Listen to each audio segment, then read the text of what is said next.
Seorang pria bernama Suryadi, 42, warga Kampung Gunung Batin Baru, Kecamatan Terusan Nunyai, Lampung Tengah, ditangkap polisi lantaran diduga membunuh siswi SMK. Terungkap pula, ternyata siswi SMK berinisial AD, 15, itu merupakan kekasih gelapnya. Pelajar SMK tersebut ditemukan tewas mengambang di sungai areal perkebunan tebu PT GMP, Kampung Gunung Batin Udik, Kecamatan Terusan Nunyai, Lampung Tengah pada Rabu, 17 September 2025, pukul 12.22 waktu Indonesia Barat. Kasat Reskrim Polres Lampung Tengah AKP Defrat Aulia Arfan menjelaskan, dari hasil penyelidikan sementara, Suryadi diduga kuat sebagai pelaku yang membunuh siswi asal Lampung Timur itu. Hasil penyelidikan sementara, korban adalah kekasih gelap tersangka yang dibunuh lalu dibuang ke sungai tersebut. Kata dia, Kamis, 18 September 2025. Saat ini, terus dia, tersangka sudah diamankan.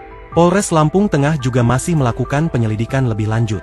Dia menjelaskan, Suryadi sendiri merupakan pria beristri yang bekerja sebagai wira swasta di daerah tempat tinggalnya. Ditambahkan, Suryadi dan AD terlibat hubungan gelap. Namun, Suryadi emosi saat dimintai uang oleh AD 8 juta rupiah untuk membeli ponsel.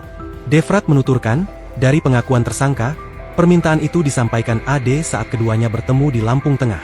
Namun, Suryadi mengaku tak bisa memberi uang sebanyak itu. Suryadi hanya mampu memberikan uang 3 juta rupiah ke korban. Ternyata, korban justru memukul Suryadi hingga pelaku gelap mata dan menganiaya korban hingga tewas. Seusai menganiaya AD hingga tewas, Suryadi membuang jasad korban ke aliran sungai di areal perkebunan tebu PT GMP, Kampung Gunung Batin Udik, Kecamatan Terusan Nunyai, Lampung Tengah. Download Tribun X sekarang. Menghadirkan lokal menjadi Indonesia.